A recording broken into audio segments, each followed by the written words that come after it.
All right, so Art gets to drive his car for the first time in a long stay. So let's see what he thinks. Well, let's see you first drive it. You gotta have the prerequisite driving gloves. You gotta drive it first before you become happier, right? We'll see how you do. Well, so far, it's performing great.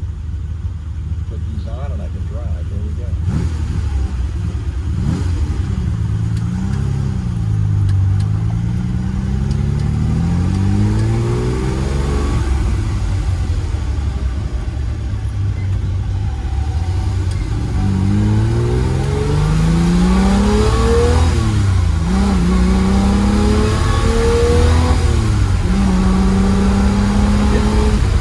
Get up and go now. I'll tell you Does it? Can you feel the difference? Which way, right?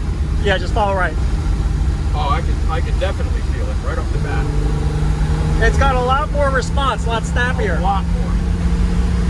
What a difference. Feels great.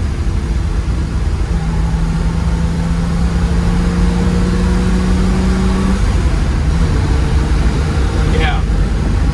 Really feels good. Good, good. What a difference. No, like I said, it's just really about it needed that little bit of throttle because it just wasn't opening up all the way, so you weren't getting that snap. And as I told you when we first talked, since I had never driven another V12, I just thought like this was the way V12s were. Yep.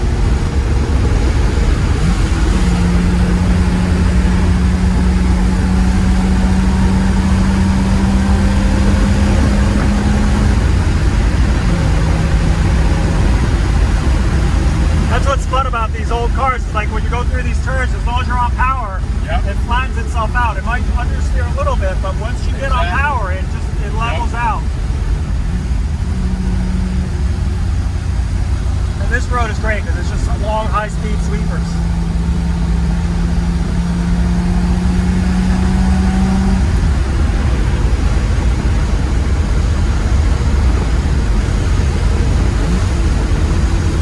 And we always get caught behind someone slow.